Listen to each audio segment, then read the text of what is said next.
would be interested. And so the president's goal, I think, will be to try to lead him down that path. Ambassador Jeffrey, President Trump has announced a series of new measures that shook up many foreign capitals, but he exchanged compliments with Prime Minister Ishiba, and there were no particular tension between the two. Given the complex East Asian security environment, do you think President Trump considers Japan as one of the most reliable ally in Asia to counter China?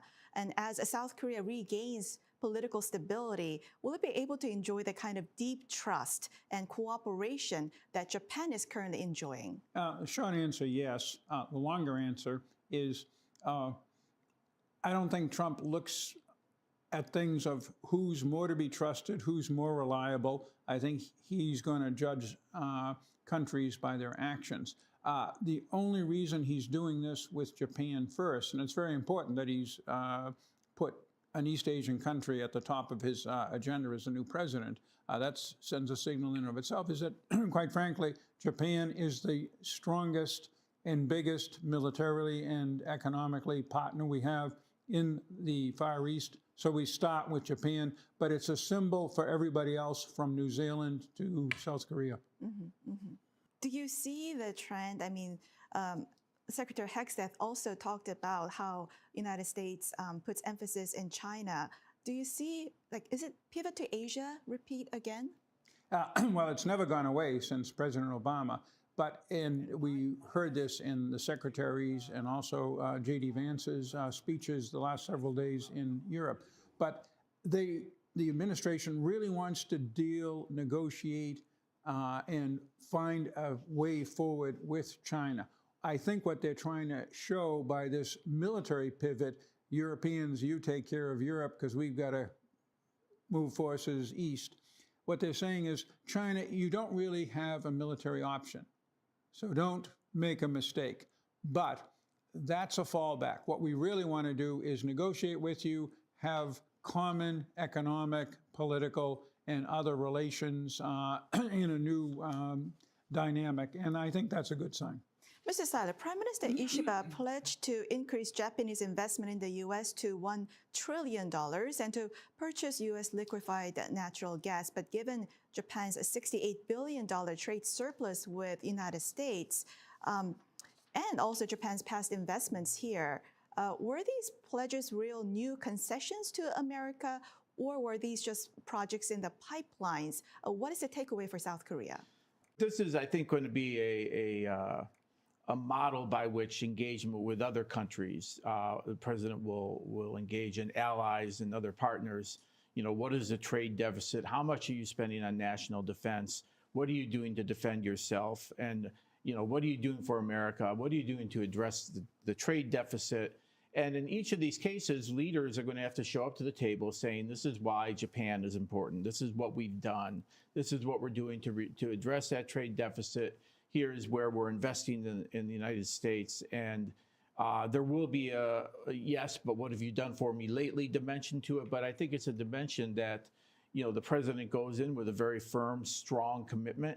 And he's there in listening mode to see what those leaders bring to the table. And there are some lessons to be learned by the Republic of Korea. You've got a little bit of a reprieve, as it were, by not having your full-time president in place. But, you know, going forward, you know, I think Korea's got a solid story in some areas, a lot of investment in the United States, a lot of job creation, but there is still, you can't ignore that, you know, $50-some billion trade deficit and the other areas where, you know, Donald Trump will say you need to do a little bit more on defense spending. There'll be some discussions on burden sharing, but that's all. These are all things that I think our two countries can work through, you know, going forward. And Mr. Seiler, if South Korea's political turmoil continues and if South Korea is passive in countering China, how would that impact coordination of policy with Washington?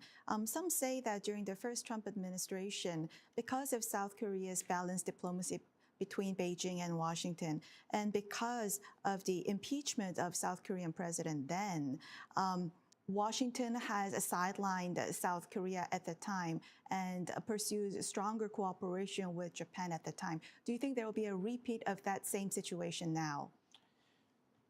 There's always an impression or even a portrayal by media or even by politicians that the current turmoil or the other side's foreign policy is putting ROK interests at risk, and there's always a concern of the United States getting closer to Japan and ignoring South Korea, or even when we engage with North Korea, that somehow there's some Korea passing. And I've seen that over the years.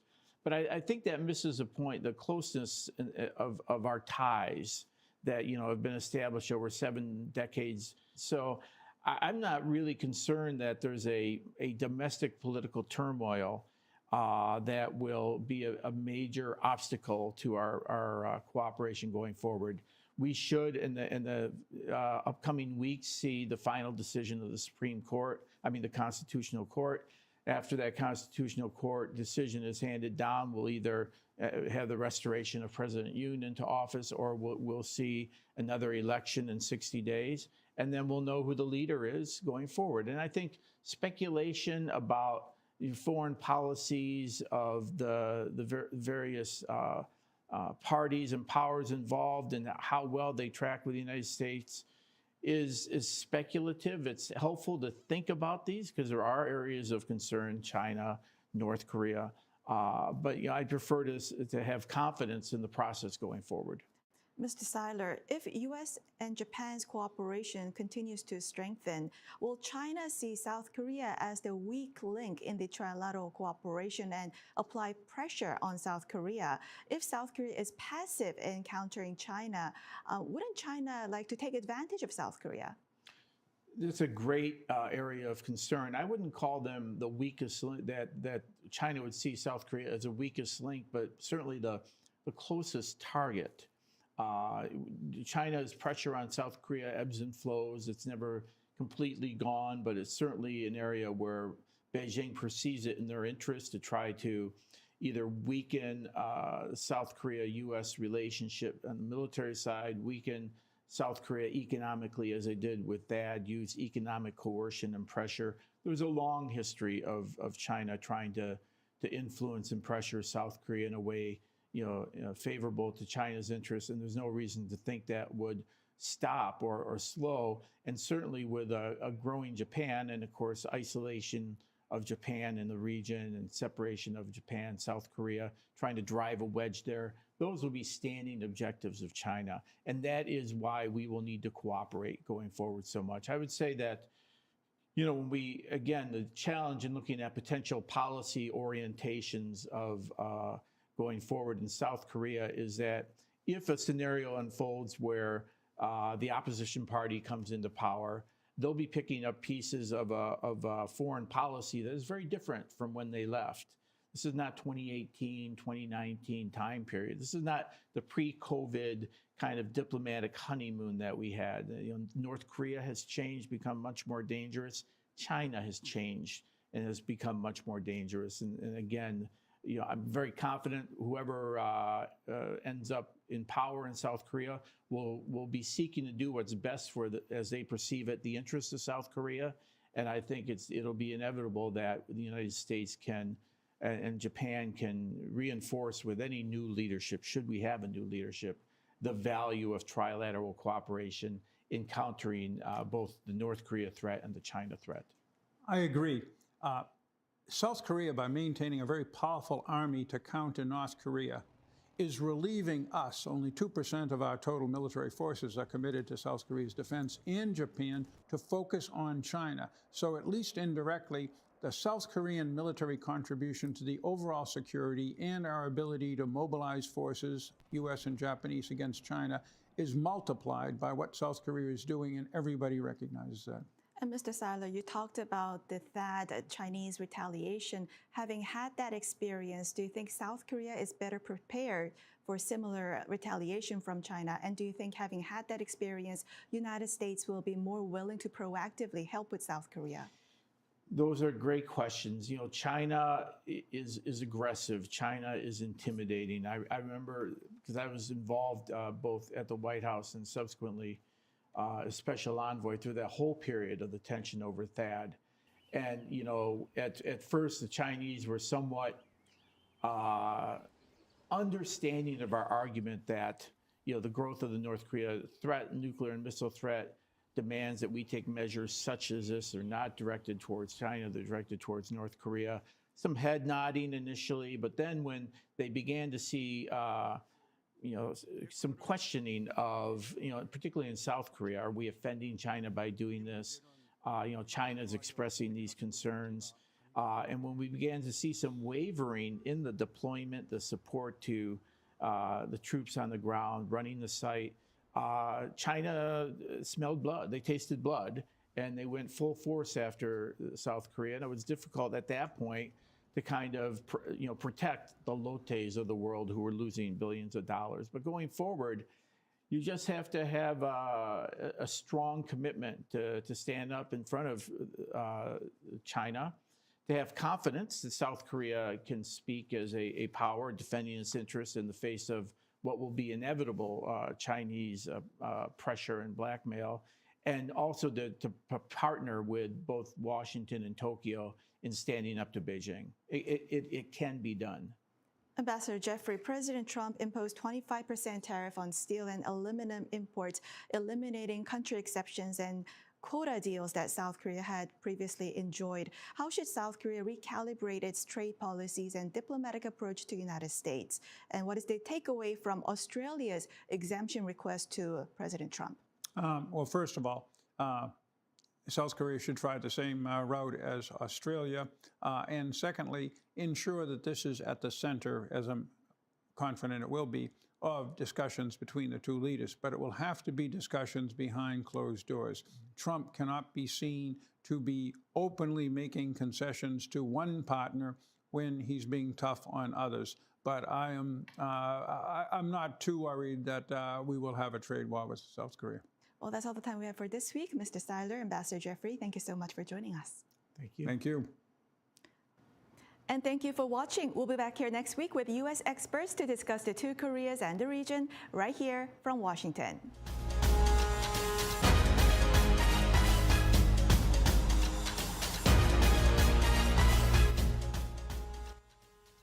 좀 그런데. 뭐 이렇게 좀 여기서 얘기할 수 없는 건가? 소위 말하는 블랙 옵스로 남아있어야 되나?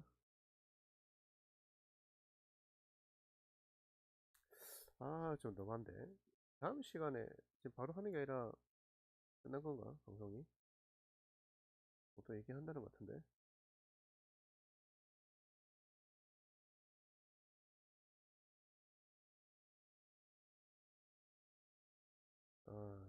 뭐야? 끝이야 이게?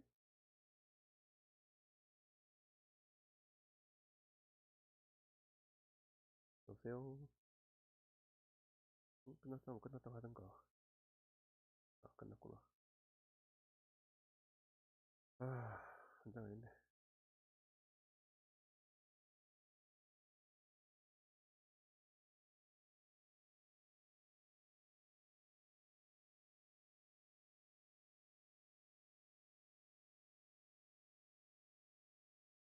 아니, 중국에 지금 거의 뭐 지금 종속돼 가고 있는데 이걸 이대로 그냥 놔둔다고 한국을? 야, 그렇게 볼 게 아니라 적극적으로 좀 개입해야 되는 거 아니냐고. 적극적으로 개입을.